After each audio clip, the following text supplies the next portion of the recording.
할렐루야. 우리 한 번 더 인사하겠습니다. 옆에 분들과 예수님의 부활이 당신의 승리입니다. 할렐루야.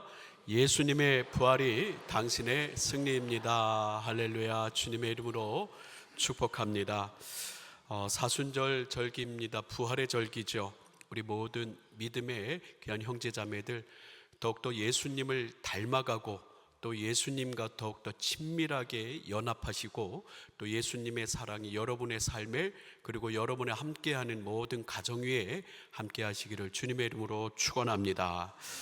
여러분, 오늘은 계속해서 사도행전 우리 1장의 말씀을 여러분들과 함께 은혜를 나누고자 하는데요, 우리 지난주에 예수님께서 하늘로 승천하시며 제자들에게 다시 오심을 약속해 주셨습니다. 이제 제자들이 예수님께서 하늘로 승천하시고 또 다시 오심을 약속하시며 올라가셨는데 참으로 이들의 마음속에 어떻게 보면 좀 허전함이 있었을 것 같아요. 3년 동안 예수님과 함께 별의별 일들을 많이 겪었습니다.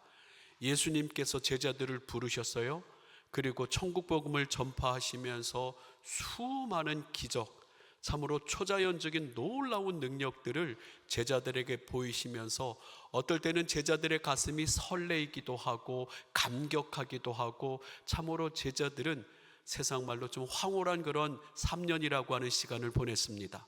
병든 자가 낫습니다. 중풍병자가 일어나고 죽은 자가 다시 살아나는 놀라운 역사의 일들을 예수님과 함께 보내면서 우리 예수님과 함께 하면은 우리도 예수님과 더불어서 뭐 좀 한자리 하겠다. 이 이스라엘을 이 로마의 압제에서 회복하시고 예수님이 이 땅의 왕이 되시면 주님의 제자된 우리에겐 얼마나 큰 영광이겠는가. 이렇게 3년이라는 세월을 예수님과 함께 보내다가 어떤 일이 일어났습니까? 쫙 올라간 듯 싶은데 예루살렘에 입성하면서 그 감격스러운 호산나 호산나 소리를 들으면서 쫙 올라간 것 같은데 순식간에 그들은 쫙 나락으로 떨어졌어요. 어떤 사건이 있었습니까? 그 예수님이 십자가에 달려 죽으셨던 것이죠. 우리가 그렇게 믿었던 예수님, 기적도 행하시고 죽은 사람도 살리시고 우리가 그렇게 의지했던 뭔가 좀 큰 역사가 일어날 줄 알았는데 십자가에 달려 죽으시니 얼마나 제자들은 두렵고 또 공포스러웠겠습니까? 그런데요, 쫙 밑으로 내려가서 끝난 게 아니라 우리 예수님은 사망의 권세, 죽음의 권세를 이기시고 어떻게 해요? 부활하셨습니다. 할렐루야. 지금 제자들이 정신이 없었을 거예요. 우리 예수님과 지냈던 3년, 그리고 예수님의 십자가, 그리고 예수님의 부활하심까지 생각하면서 제자들은 정신이 없었을 것입니다. 그리고 예수님 승천하셨는데 이제 이러한 일들이 다 마무리되고 예수님이 지금 옆에 안 계셔요. 예수님이 영원히 우리가 함께 육신으로 계실 것 같았지만 예수님이 옆에 안 계시고 빈자리가 매우 컸을 겁니다. 그들은 참 공허했을 것이고 어떻게 보면은 허전했을 것이고 그리고 두려움으로 가득 찼을 거예요. 이제 예수님도 옆에 안 계신데 이 종교 지도자들, 대제사장과 서기관 바리새인들 우리 잡으러 오면 어떻게 할까? 여러 가지 감정들이 복잡되는 가운데 그들은 흩어지지 아니하고 한 가지 아주 중요한 결정을 합니다. 한 가지 중요한 결정은 그들이 늘 함께 모여있던 그 자리, 예수님과 함께 최후의 만찬을 나누었던 그 자리에서 그들은 다시 함께 기도하는 것을 선택합니다. 우리 같이 한번 말씀을 읽어볼까요? 13절부터 14절의 말씀 같이 한번 읽어보겠습니다. 시작. 들어가 그들이 유하는 다락방으로 올라가니 베드로, 요한, 야고보, 안드레와 빌립, 도마와 바돌로메, 마테오와 및 알페오의 아들 야고보, 셀로친 시몬 야고보와 아들 유다가 다 거기 있어 여자들과 예수의 어머니 마리아와 예수의 아우들과 더불어 마음을 같이하여 오로지 기도에 힘쓰더라 그랬습니다. 그들이 유하는 다락방, 목사님들이며 또 대부분의 신학자들은 이견 없이 마가의 다락방이다 라고 그렇게 이야기를 하죠. 이 마가의 어머니 마리아가 예수님과 그의 제자들을 위하여 마련한 거처, 그리고 최후의 만찬의 자리, 이곳에 그들은 모여서 두려움에 떨고 이 당황스러움을 이야기하고 흩어져 버린 것이 아니라 14절의 말씀대로 그들은 바로 오로지 함께 더불어 마음을 같이하여 무엇했다고요? 오로지 기도에 힘쓰더라. 마가의 다락방을 한번 좀 보여주실까요? 성지순례를 갔을 때 이 감람산, 예루살렘에서 아주 가까운 감람산에 마가의 다락방이다라고 해서 이 가이드가 우리를 인도하더라고요. 이게 2000년 전에 그대로 다락방인지 아닌지 어떤 여러 번의 공사와 보수가 있었는지 모르겠지만 참으로 참 감격이 새로웠습니다. 이곳에서 예수님의 제자들이 모여서 기도했고, 이곳에서 성령을 받았고, 그리고 이곳에서 기도하면서 뭐가 시작됐어요? 초대교회가, 예루살렘 교회가 시작됐다라고 하는 것이죠. 하면서 참으로 마가의 다락방에 갔던 기억이 나는데, 그렇습니다. 여러분, 그들은 이곳에서 모여서 오로지 기도에 힘썼고, 또 성령님을 기다리라 하셨으니 성령님을 사모했고, 이곳에서 주님의 능력이 임하기를 간절히 기도하며 교회가 시작됐습니다. 오늘 저는 이 시간 이 사순절을 맞이하여서 저와 여러분들이 더 경건하기를, 더 예수님과 연합하기를 부탁하며 말씀을 나눴는데, 특별히 오늘 이 시간 여러분들과 함께 더 기도합시다, 이 제자들의 모습을 우리가 닮아가며 더 기도합시다 라고 이렇게 권면하고 싶어요. 우리 한번 또 옆에 분들과 한번 이렇게 인사합시다. 우리 옆에 분에게 더 기도합시다. 시작. 더 기도합시다. 이 사순절 절기, 부활의 절기에 여러분들 제자들이 두려움과 또 여러 가지 공포와 여러 가지 불안함으로 흩어져 버린 것이 아니라 그들은 함께 모여서 오로지 기도에 힘썼다라고 하는 이 말씀 가운데 우리 사랑하는 성도들이 이 부활의 절기에 더 기도하시어 갖가지 응답들과 역사들을 여러분의 삶에 체험하시기를 바랍니다. 그러면 오늘 그래서 기도에 대해서, 기도는 무엇인가, 그리고 기도는 어떻게 해야 되는가에 대해서 이 기도에 대해서 설교하자면은 1년, 2년이 걸려도 다 모자르겠지만은 오늘 간단하게 두 가지만 여러분들과 함께, 기도는 무엇일까? 여러분 두 가지만 함께 말씀을 나눕니다. 첫 번째, 저는 이렇게 이야기하고 싶어요. 따라 같이 한번 읽어볼까요? 시작.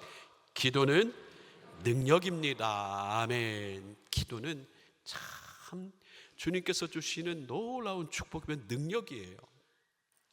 저는 또 기도에 대해서 이야기할 때 빼놓지 않고 이야기하는 말씀이 마가복음 9장의 말씀입니다. 이 마가복음 9장의 내용은 어떠하냐면요, 예수님께서 이제 예루살렘에 들어가시기 전에, 십자가의 고난을 당하시기 전에 한 산으로 오르십니다. 우리는 보통 성경에는 그렇게 써 있지는 않지만은 보통 변화산 그렇게 얘기하는데, 그냥 예수님께서 한 산에 오르셨는데 거기에 예수님의 제자 3명을 데려가죠. 베드로, 야고보, 요한, 그렇게 3명을 데리고 산에 오르십니다. 마가복음 9장에 보면은 예수님께서 거룩한 변모를, 거룩한 모습으로 변화되셔요. 그리고 그 옆에 누가 하늘에서 내려옵니까? 모세와 엘리야가 내려와서 서로 막 얘기하십니다. 무슨 얘기를 하셨는가 보니까 누가복음에서는 예루살렘에서 고난 당하실 것, 예루살렘에서 예수님께서 별세하실 것에 대해서 이 이야기 나눴다라고 누가복음에서는 기록하고 있고요. 이 마가복음에서 이렇게 예수님께서 이 모세와 엘리야가 얘기를 하시는데 베드로가 그러죠. 주여, 어디가 좋사오니? 여기가 좋사오니 초막새 찍고 우리 여기 머물면 좋겠습니다. 막 너무나 황홀해서 정신을 못 차리고 있을 때 예수님께서는 제자들에게 내려가자, 그러면서 이제 예수님의 사역을 위하여 내려오십니다.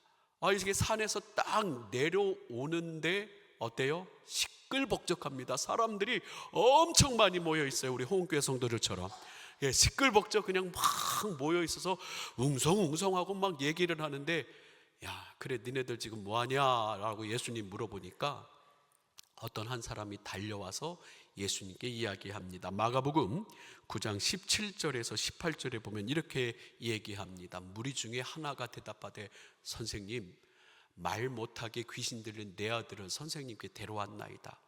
귀신 들린 아들을 예수님께 데려온 거예요. 예수님 고쳐달라고. 근데 예수님은 어디 가셨어요? 기도하시러. 또 변화산에서 그렇게 이제 거룩한 모습으로 변하시고 내려오셨는데 밑에 나머지 제자들 9명의 제자들에게 데려온 거죠. 18절 말씀 같이 한번 읽어봅니다. 시작. 귀신이 어디서든지 그를 잡으면 거꾸러져 거품을 흘리며 이를 갈며 그리고 파리해지는지라 내가 선생님의 제자들에게 내쫓아달라 하였으나 그들이 능히 하지 못하더이다. 예수님, 주님께 데려왔는데 예수님 없고 제자들에게 내쫓아달라고 했는데 제자들이 능히 못합니다. 그래서 예수님이 또 제자들을 혼내시죠.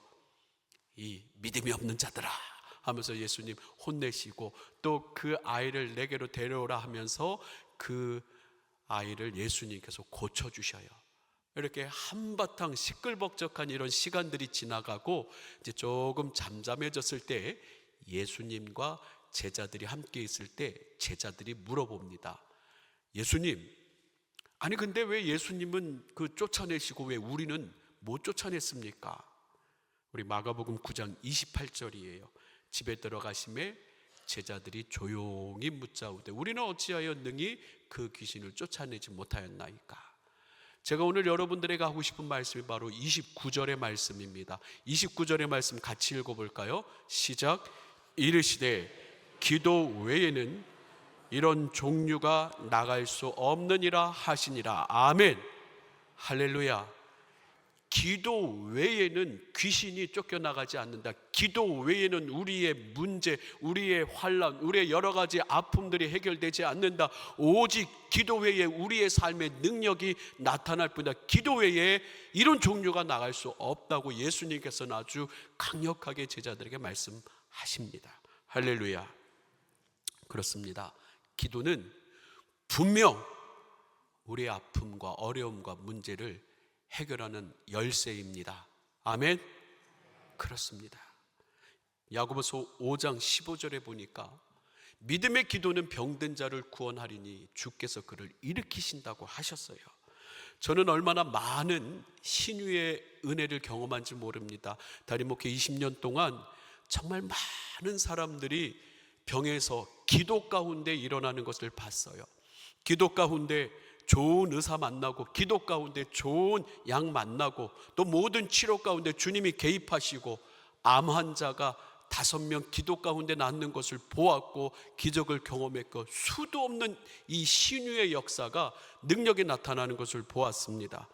제목에 칼이 들어와도 에이 그거 거짓말이지 뻥이지 에이 어떻게 그런 일이 있겠사며 제목에 칼을 들이라고 거짓말이라고 이야기라고 하라면 저는 물론 겁이 나가지고 그 순간 모면하기 위해서 아니다라고 할 수도 있을 수도 앞으로 어떤 일이 벌어질지 모르겠지만 저는 지금 이 순간 제목에 칼이 들어와도 아닙니다. 기도 가운데 병자가 낫고 역사가 일어나고 귀신이 쫓겨나가고 놀라운 역사가 있었습니다. 할렐루야. 저는 제목에 칼이 들어와도 우리 주님의 능력, 기도 가운데 허락하시는 주님의 역사를 부인할 수가 없어요. 그렇습니다. 불가능한 것을 가능하게, 우리의 실수마저도 아름답게, 어려운 상황을 가장 선하게 인도하는 우리 인생의 가장 큰 능력이 뭐냐? 기도입니다. 할렐루야. 그래서 기도하자라고 하는 거예요. 1000번 만번 또 기도하자라고 하는 거예요. 제가 참 존경하는 어떤 우리 교단에 목사님이 계셨습니다. 어떤 목사님이 아들이 캐나다에서 살고 있어요. 캐나다에서 결혼해서 또 아들을 낳고 또 딸이군요. 딸을 낳고 이제 캐나다에서 사는데 근데 한 번은 이제 목사님이 아들이 어떻게 살고 있나 하면서 이제 캐나다로 아들을 보러 아들 집에 갔다고 합니다. 근데 목사님이 아들이 어떻게 사는 것도 궁금하지만 이 목사님이 뭐가 제일 궁금하겠어요? 우리 아들이 다니는 교회, 신앙생활은 어떻게 하고 있는가. 그래서 아들이 신앙생활 어떻게 하고 있는가, 이 주일을 맞이하여서 목사님이 이제 은퇴하셨으니까, 은퇴하신 목사님이신데, 은퇴하신 목사님이 그 아들 캐나다에 있는 그 교회에 방문을 합니다. 그러니까 거기 담임 목사님이, 캐나다에 있는 목사님이 아유 목사님 오셨네요 하면서 요번 주일에 설교 좀 해달라고 목사님께 부탁을 그렇게 했어요. 근데 목사님 하셨을까요? 안 하셨을까요? 안 하셨어요. 왜냐하면 우리 아들이 다니는 교회 목사님은 설교를 어떻게 하시나, 또 목사님의 또 그 목회적인 마인드는 어떠신가, 이 예배 가운데 우리 목사님, 우리 아들이 다니는 그 목사님의 그 목회를 좀 보고 싶어서, 목사니까 그렇게 해서 이제 목사님의 설교를 듣겠다고 하고, 준비도 안 됐다고 목사님 설교하시러 하면서 예배를 딱 드리는데, 그 캐나다의 목사님이 그 큰 어르신 목사님을 뵙고 하니까는 좀 감정이 복받쳤는지 설교 중에 막 눈물을 흘리면서, 이민 목회가 얼마나 힘든 줄 아십니까? 이 이민 목회는 조금 이제 키워다 보면은 떠나가고, 좀 이제 사귀다 보면은 또 이사가고, 아이고 이민 목회 하다 보면은 너무 힘들고 이러고 하면서 막 설교 반 이상을 이민 목회의 힘든 얘기를 하셨다라는 거예요. 그럴 수도 있죠. 힘들죠. 그런데 다 예배가 마치고 그 목사님은 그 캐나다에 사는 아들에게 이렇게 말했다고 합니다. 아들아, 참 목사님 많이 힘드신데 아들은 다른 교회를 다녔으면 좋겠다. 왜냐하면 목사가 이 절망 바이러스, 이 눈물의 바이러스를 성도들에게 심어주는 것이 아니라, 목사가 힘들고 어렵고 고달프지만 우리 힘냅시다, 기도합시다. 저도 가끔 목회하면서 힘들다고 얘기는 하긴 하는데, 그래도 힘내자고, 용기 내고, 우리 인생이 얼마나 고달픕니까? 여러분 힘내자고 그렇게 해도 설교하기가 부족한데, 우리 아들이 절망 바이러스, 슬픔의 바이러스를 받아올까봐 아버지가 너무 고민된다라고 그렇게 얘기를 했다라고 하더라고요. 그러면서 후배 목사님들한테, 저희한테 그 목사님 얘기하시기를, 우리 다 힘든 거 주님이 하시고 우리 서로 다 아는데, 그래도 우리가 교회에 와서 성도들 예배할 때 예수 그리스도의 능력으로 우리 함께 힘을 내자라고 이야기해야 되지 않겠느냐. 참 저는 크게 동의를 했어요. 맞습니다. 그런데요, 사랑하는 성도 여러분, 이 모든 것이 어디로부터 일어납니까? 기도 외에 이런 종류가 나갈 수 없는 줄 믿으시길 주님의 이름으로 축원합니다. 기도는 우리 성도의 가장 위대한 능력이라고 하는 거예요. 저도 목회를 하면서 여러 가지 어려움과 문제들, 감정의 상함도 있지만, 거기서 절망하는 것이 아니라 어느 자리를 찾을까요? 주님께서 기도의 자리에 오라고 하셨어요. 성소 휘장을 위에서 아래로 가르시고 담대히 보좌 앞에 나와 주님 앞에 아뢰라고 하셨어요. 저도 역시 기도할 때 위로 얻고 용기 얻고 새 힘을 내더라고요. 저를 한번 따라합니다. 기도는 성도의 능력입니다. 할렐루야. 기도는 성도의 능력이에요. 두 번째로, 저는 기도에 대해서, 기도는 뭐냐라고 말씀드릴 때 같이 한번 읽어볼까요? 시작. 기도는 아버지와의 사귐입니다. 참, 이 기도는 놀라운 은혜요, 축복이라는 거예요. 감히 우리가 어떻게 우리 하나님께, 모든 온 만물의 창조자여 만왕의 왕 되신 하나님께 우리가 감히 나갈 수 있을까요? 금방 말씀드렸던 것처럼, 그러나 예수 그리스도께서 십자가의 보혈로 우리를 회복시키시고 대속의 은혜로, 또 예수님의 그 은혜로 성소의 휘장을 위에서 아래로 가르시며 우리로 하여금 담대히 보좌 앞에 나가 직접 우리가 하나님 앞에 아뢰일 수 있는 정말 귀한 주님의 사귐의 자리를 우리에게 허락하셨다는 거예요. 워싱턴 한인교회를 담임하는 김영복 목사님의 그 사귐의 기도라고 하는 책이 있어요. 참 깊은 이 기도에 대한 통찰력을 주는 참 좋은 책인데, 거기서 이렇게 얘기합니다. 기도란 하나님과 인격적으로 사귀는 것이다. 기도자 편에서 말하자면 하나님을 사모하여 지속적으로 만나는 것이다. 마음과 영혼을 열고 하나님과 소통하는 것, 이 축복의 자리, 은혜의 자리. 그러면서 김영보 목사님이 그 뒤에 더 이어지는 내용은 무엇인가를 아버지께 하나님께 요청하기 전에 이 깊은 사귐이 먼저 있어야 되지 않겠습니까?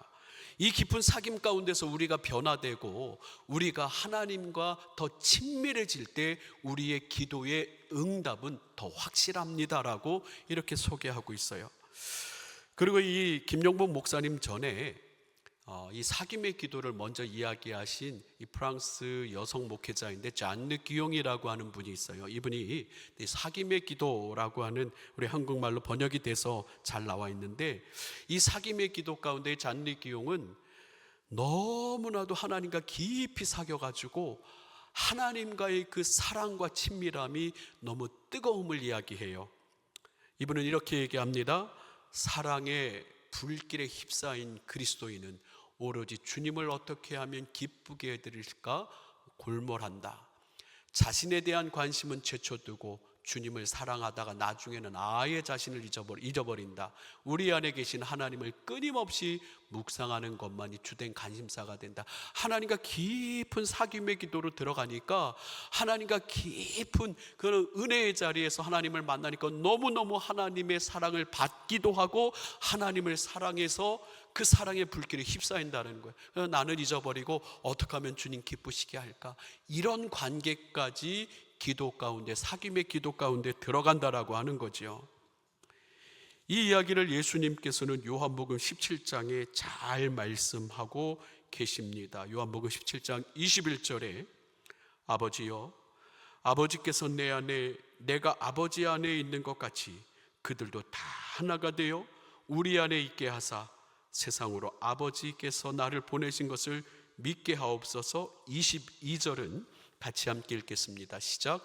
내게 주신 영광을 내가 그들에게 주었사오니 이는 우리가 하나가 된 것 같이 그들도 하나가 되게 하려 함이니이다 하면서 예수님은 이 사귐의 기도로 우리를 초청하시고 이 기도 가운데 깊은 영성으로 주님과 함께 친밀하며 주님과 아버지와 함께 사귀는 기도의 본을 보이셨어요. 그렇습니다. 여러분, 저는 여러분들이 이 기도는 성도의 능력이다, 기도는 우리 아버지와 사귀는 깊은 사귐이다라고 하는 것을 여러분의 가슴에 좀 새겼으면 좋겠고 더 기도의 자리에 갔으면 좋겠어요. 마지막으로, 그러면 어떻게 기도할 것인가? 어떻게 기도할 것인가에 대해서 설교하자면 아까 말씀드린 대로 1년, 2년이 지나도 계속 매주 해도 끊임이 없을 거예요. 근데 오늘은 딱 한 가지만 본문에 의거하여서 말씀을 드리기는, 여러분들 본문 우리 1장 14절에 이 제자들이 또 예수의 어머니와 또 여자들과 예수의 어머니 마리아와 그의 예수의 아우들과 더불어 어떻게 해요? 마음을 같이 하여 오로지 기도에 어떻게 했다고요? 힘쓰니라. 그래서 오늘 한 가지만 이야기하고 싶어요. 어떻게 기도할까요? 너무 뻔한 얘기지만 따라해 볼까요? 기도에 힘쓰시길 바랍니다. 예, 기도에 힘쓴다. 영어 성경에 보니까 NIV, 보통 우리 가장 많이 읽는 NIV 영어 성경에 이렇게 번역이 됐더라고요. They all join together constantly. constantly라 아주 지속적으로, 끊임없이라는 단어를 썼어요. 그들은 함께 모여서 그들은 끊임없이 지속적으로 기도했다. RSV 성경에서는 그들은 더 헌신했다라고 하는 그런 표현을 쓰기도 하는데, 여기서는 이 지속적으로, 끊임없이라는 표현을 써요. 그래서 이 헬라어 단어를 보니까 프로스카테로라고 해서 무엇에 대하여 진지하고 끈질기고 성실하다라고 하는 이런 단어.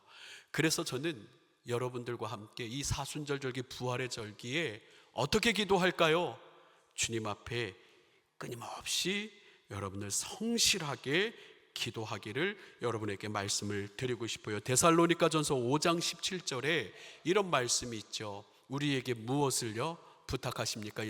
바울 사도가 쉬지 말고 기도하라. 성실하게 끊임없이 힘을 다해서 주님 앞에 기도하는 이 모습을 우리가 닮아가면서 여러분들 정말 이 사순절 절기에 주님과 더 온전히 연합하고 여러분의 기도 제목들이 응답됐으면 좋겠어요. 우리 마지막으로 존 웨슬리의 기도에 대한 이야기를 함께 여러분하고 나누며 말씀을 마칩니다. 이 존 웨슬리, 요한 웨슬리는 우리 감리교 성결교회 창시자라고도 할 정도로 참 영국의 18세기의 부흥을 주도했던 귀한 영적 지도자죠. 요한 웨슬리가 이렇게 얘기합니다. 같이 한번 읽어볼까요? 시작. 진실로 기도했는가? 열심히 기도했는가? 아침에 오갈 때 혹은 교회에서 기도했는가? 아침과 저녁에 홀로 기도했는가? 월요일, 수요일, 화요일, 금요일 첫 아침에 친구들과 함께 기도했는가? 잠자기 전에는 토요일 정오에는 혼자 노동할 때 계속 기도했는가? 라고 이야기하면서 우리 성도들에게 지속적인 기도의 자리로 초청하고 있습니다. 사랑하는 성도들, 말씀을 마무리합니다. 우리 모든 믿음의 사람들 참으로 이 세상 살기 쉽지 않고 또 여러 가지 환난과 어려움과 문제들이 우리의 일상에 일어날 수 있습니다. 하지만 주님께서는 그냥 우리를 내버려 두지 아니하시고 우리에게 말씀하십니다. 시험을 당하지 않게 또 모든 환난에서 우리가 승리하도록 우리에게 끊임없이 기도할 것을 말씀하실 때 우리 사랑하는 성도들, 또 우리 초대교회 성도들 모여서 두려움 가운데 그들의 두려움을 공유한 것이 아니라 오로지 기도에 힘썼다는 이 말씀 앞에서 우리 모든 성도들 더 기도하시며 힘쓰시기를, 그래서 놀라운 간증의 역사가 여러분들의 삶에 일어나기를 주님의 이름으로 축원합니다. 우리 함께